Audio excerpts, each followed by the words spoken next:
that turnaround in my life, the family life coming to me, that gave me the basic idea for doing a film about it, this awkward family.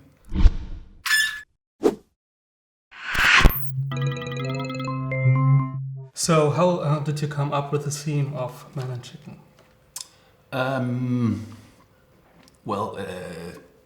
Since I did my last film, I had 4 kids. Yeah. And it was basically that turnaround in my life, the family life coming to me, that gave me the basic idea for doing the film about it, this awkward family.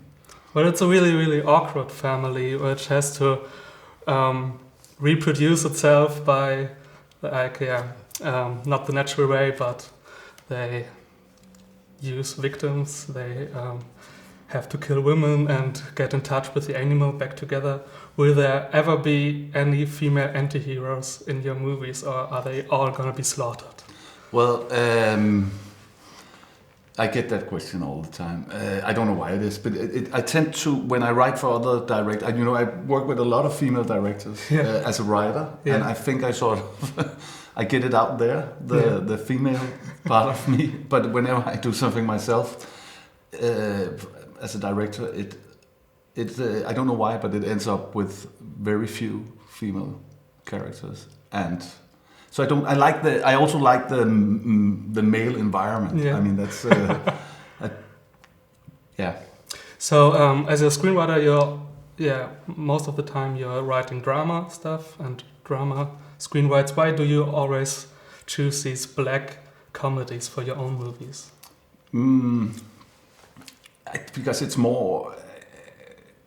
Because the stories I want to tell, I think would. Of course, you can tell a story in many ways. You could tell the story in a real, only dramatic way. But I actually think it would be hard to do, because it is.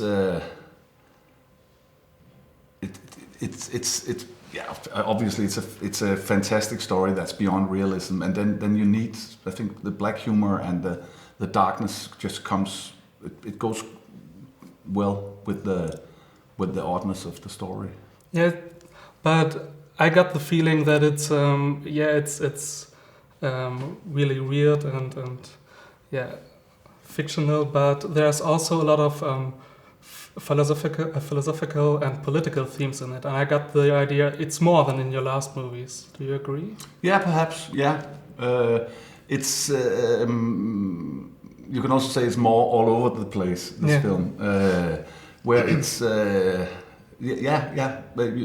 you're right. It's not as tight thematically as Adam's Apples, for instance. But that works well, I think. I think you can definitely... What you do is when you do a platform, or when you do your own universe, you can basically do anything, as long as you make the agreement with the audience that... everything is possible in this universe. So, but I like that. I like to do that premise for a story. So how did you come up with the cleft lip as a symbolic sign of this family? I needed something to tie them together as a family, and that was it. We worked with, it's because it's actually cleft lip is a very...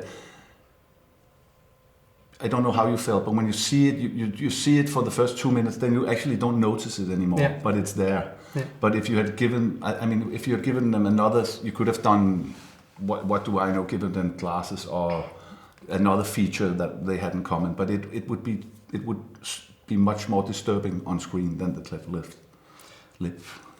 Cleft. And how was it to get all the old gang like Mads and Nikolai Likas and Nicholas Bro together after 10 years of Adam's Apples? That was fun, and also scary because I've been working as a screenwriter while they've done loads of work. So everybody had also. I also got the old crew back, my cinematographer and set designer, and everybody had become much better. So the first days I was like, well, okay, I really need to pull myself together. So, but it was fun, good, and we very quickly found the old tone.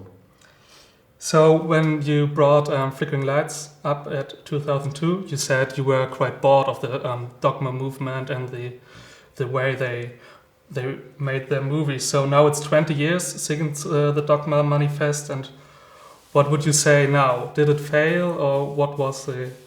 No, I don't think it failed. I think it did a lot of good things, Dogma, and it emphasized what's important about cinema. But it also, anyway, in Denmark, it became too big. You know, everything was about Dogma, and I truly believe that there has to be for me, cinema is also a lot of diversity.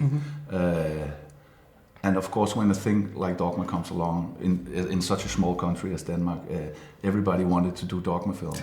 And it was just, and you know, it was at the same time where they got all this GHX and all the nice cinemas, and they only had these shitty films to show in these great theaters. So I think it's Dogma did what it should do, but I think it's good that there are a lot of diversity now again in Danish cinema.